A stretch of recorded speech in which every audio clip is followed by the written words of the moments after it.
Oneness. Oneness. Oneness. Welcome to the Oneness Movement for Humanity. Our collective destiny is glorious. Let's work together. Hi everyone, my name is Mit Gopal. Today's podcast is a reading from my book, Preserving Oneness of Humanity. The title is 1,000 Paper Cranes. In August 1945, an atomic bomb crushed Hiroshima, and the impact instantly incinerated 80,000 city inhabitants, leaving behind a crater of devastation. Sadako Sasaki was only 2. Still alive after the explosion, she was 2 kilometers away. She led a normal life until the age of 12 years.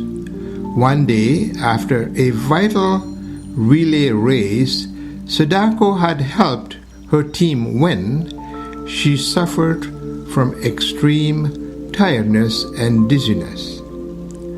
The symptoms continued to recur until her parents took her to the Red Cross hospital to find out what was happening to her daughter. She had leukemia, also known as A-bomb disease. Everyone who knew Sadako was in shock. She was terrified, knowing that almost everyone who got this disease faced certain death. She cried and cried. All she wanted was to go back to school, but she couldn't. She had to stay in the hospital. One day, her best friend, Shizuko, paid her a visit and brought some origami, folding paper.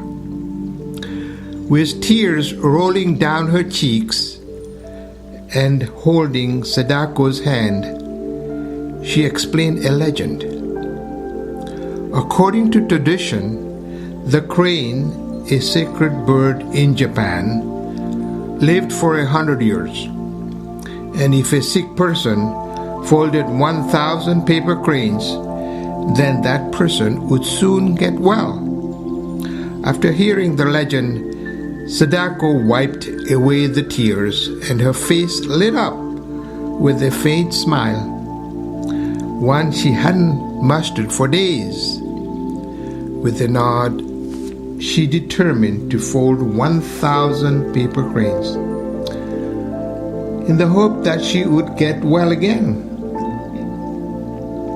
Sadako's family and friends worried so much that many of them sat beside her as encouragement for the sick girl to fold cranes. After 500th crane, she felt so much better that the doctors allowed her to go home for a short while. Unfortunately, the tiredness and dizziness returned after only a few days, and she had to return to the hospital. Despite the pain, she was determined to finish folding 1,000 cranes.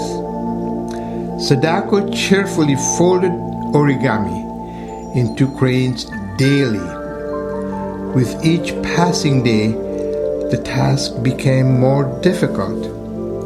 Her energy diminished until one day she went to sleep and did not wake up again.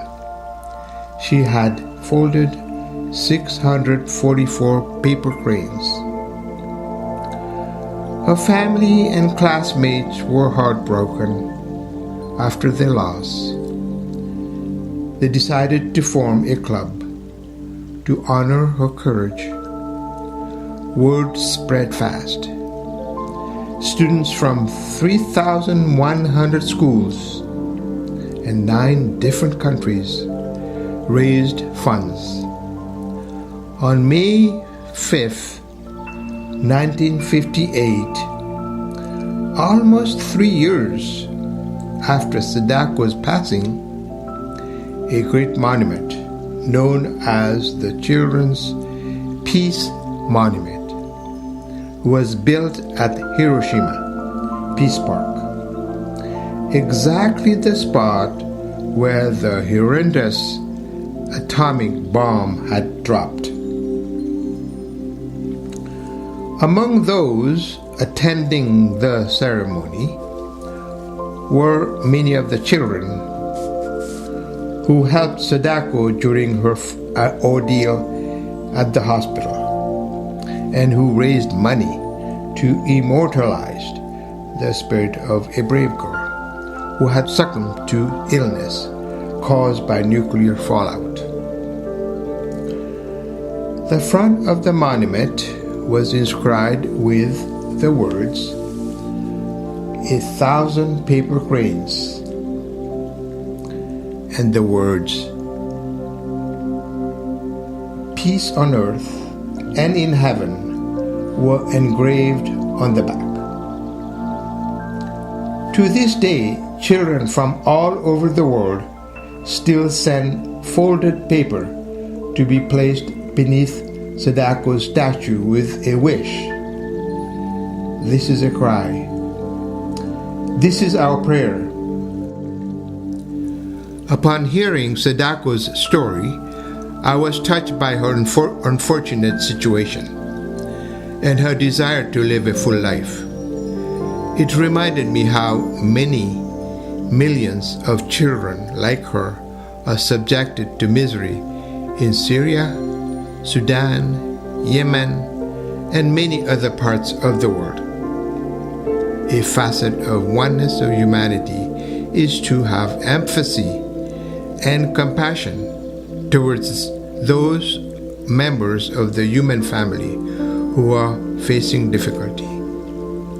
Even though we may never see them, I believe billions of people, based on my research on philanthropic deeds, share my sentiments. In memory of Sadako and millions like her, I decided to write 1,000 blogs to promote peace, harmony, and prosperity on earth. Given that I can only write 25 pieces a year, it will take me 40 years to accomplish this goal. At 70, I have another 10 years of writing capacity left in me. If you do the math, I don't have enough productive years left in me. I am asking for your help. I invite you to write blogs related to oneness, and please submit them to the Facebook group called Oneness Movement for Humanity.